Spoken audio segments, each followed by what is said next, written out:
কৰিবলৈ? পানী আনিব। পানী ক'ৰ পৰা আনেগৈ? জাৰ্ণি পৰা পাহাৰৰ কিনাৰ। পাহাৰৰ কিনাৰ পৰা আনেগৈ? ইয়াত নাপায় নেকি পানী? নাই।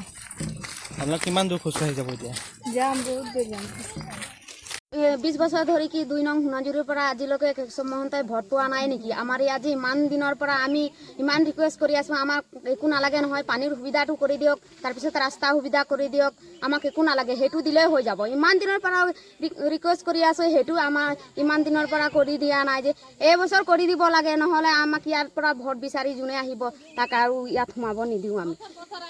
আজি নহয়, এইবছৰ কৈ আছোঁ বুলি নহয়, ইমান দিনৰ পৰা কৈ আছোঁ, নকৰে সেইটো কাৰণে আমি সেইটো কিবা কৰি দিবলগীয়া হৈছে আমাক পানীৰ কাৰণে। আমাৰ এইবছৰত সুবিধাটো কৰি দিব লাগে, আমি সেইটোৱে আপোনাক জনাইছোঁ। আমি ইমান সুবিধা বিচাৰিছে, কিয় নিদিয়ে আমাক? ৰাস্তাও নিদিয়ে, পানীও নিদিয়ে। পানী এতিয়া চাইছোঁ কিমান জুৰিৰ পানী খাবলগীয়া হৈছে। এতিয়া কেতিয়াবা পানী লওঁ তাতে জোকেও ধৰে, সাপে ধৰে, কেতিয়া এনেকৈ বোকাতে ভৰি পানী লৈ যাব লাগে। চবৰ গাঁৱত সুবিধা দিছে, আমাৰ গাঁৱত কি চাব পাইছে? আমি কি মানুহ নহয় নেকি? কিমান বছৰ ধৰি আপোনালোকে? আমাৰ হৈছে এতিয়া 50-60 বছৰ হ'ব তেনেকৈ।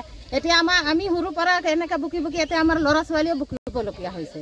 এতিয়া আমাৰ গাঁৱত যদি ফটক এটা বিয়া পাতিম বুলি ক'লে পানী যে আমাৰ গাঁৱত পানী নাই বোলে, ফটককৈ ধুনীয়াকৈ ল'ৰা ছোৱালীও বিচাৰি নাপাওঁ আমি। এনেকুৱা অৱস্থা। আপোনালোকৰ এয়া পানী খোৱাৰ ফলত বেমাৰো হৈছে? বেমাৰ হয়, আমাৰ ল'ৰা ছোৱালী কিছুমান এনেকৈ বেমাৰত পৰি কিমান ডাঙৰ বেমাৰত পৰিছে। খোৱা পানী সুবিধা নাই। কেতিয়াবা আমি পানী লওঁতে দেৰি হৈ যায়, তেতিয়া আমি গৰম কৰিব পৰা নাই, কেঁচা পানীকো খুৱাই দিওঁ। তেতিয়া আমি লওঁতে যাব, এতিয়া ৰাতিয়ে হ'ব, কেতিয়া ৰাতিপুৱাই ল'ব লাগে, কেতিয়াবা যদি ক'তবা গুচিয়ে যাম তেতিয়াহ'লে আহিতো নিবই লাগিব পানী নিখিনি। তেতিয়া আমি ল'ৰা ছোৱালীও বেমাৰ পায়, আমাকো পায়। আমাৰ ইয়াত ৰাস্তা পদূলিও সুবিধা দিয়া নাই, পানীও দিয়া নাই।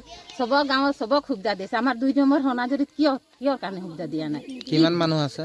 আছে এতিয়া 200-300 ঘৰ আছে, তেনেকৈ মাথাত বুকি ল'বলগীয়া হৈছে।